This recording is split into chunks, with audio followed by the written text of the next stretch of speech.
And number 6. Oh, did you hear it? It happened. It happened again. Did you hear it? It's kind of my favorite step. Very underestimated. And my favorite person who does this is Dave Weckel. It keeps happening. Is Dave Weckel. It's this one. Adding the hi-hat, not with your hands, but with your foot. The subtlest voice on the drum set orchestra.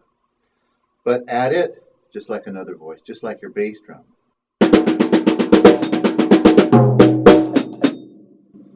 So it's such a different texture, and it's our first cymbal that's introduced in terms of the drum set orchestration.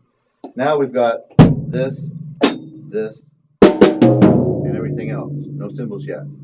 All right. So here's number 6.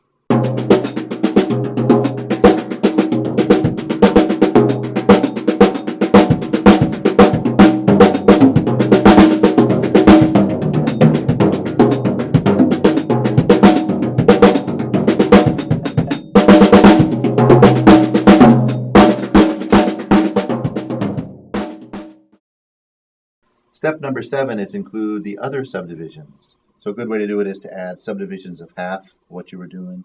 If you're playing mostly in 16th notes, then add the 8th notes. Then you can eventually add the other subdivisions, triplets. So now from step number 7, we can create an interesting solo. Still not using any cymbals, anything like that, any fancy snare technique, but any subdivisions and rests that we want. So here we go, step number 7.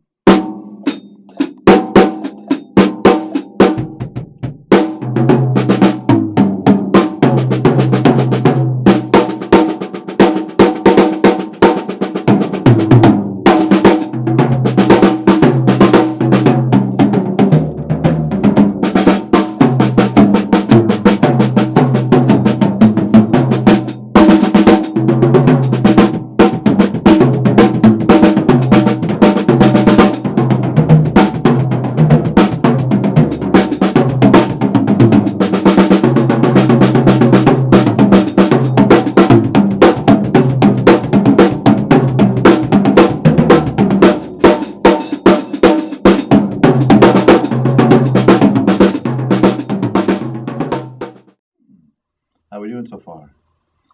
Once again, I think there's no harm in practicing these steps, especially steps 6 and 7, for long periods of time, even weeks or months. It's actually harder to make something sound good, sound like a groove, with less technique.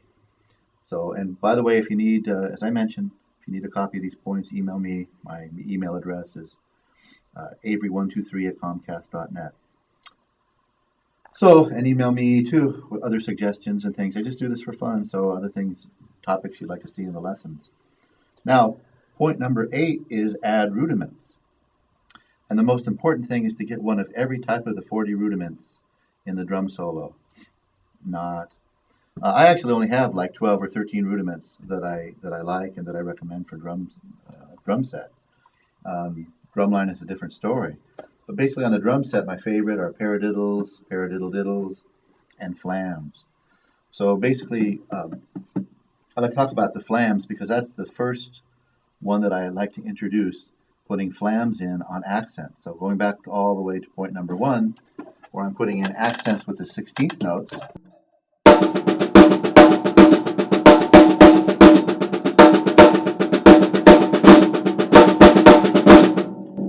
Make those all flams.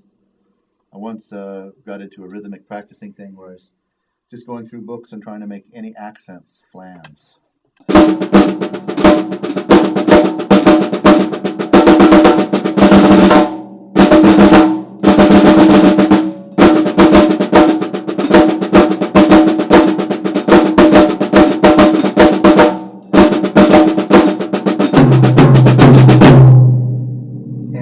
What that leads to is you'll be playing on more than one drum, more than one voice at the same time. So number 8 is another qualitative step. So can you see how by the time we get down to these steps, it's starting to sound a little bit like the drum solo that I was playing in the very beginning of the intro of the video. So let's do some stuff. By the way, a little 5-stroke roll. Everyone should know. But you can do a lot with that. So introduce any kind of rudiments that you want.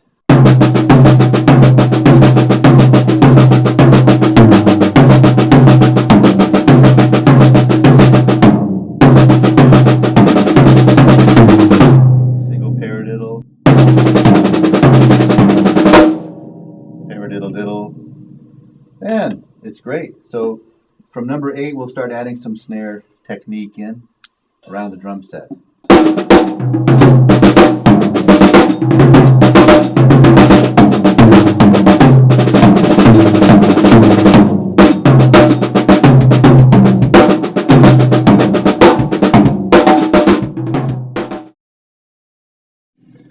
Which leads us to the number 9. Ah, yes, I did not leave you out.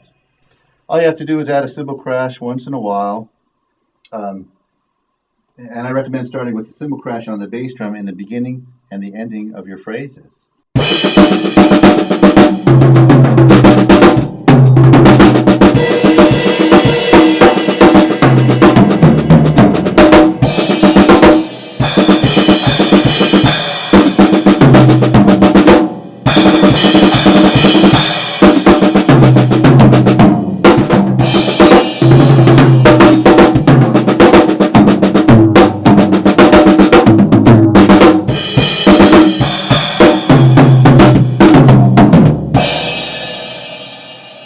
Finally, to the last point, which is just now add in all the other cymbals melodically.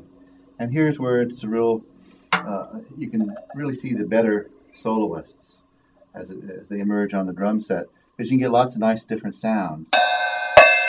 So I put cymbals, bells, different types of sound, and it's the first time where we will put the hi-hat in with the stick. All this time we've just been doing it here. Okay, so let's play a little bit of like that, and that's going to be it. So see ya until next month.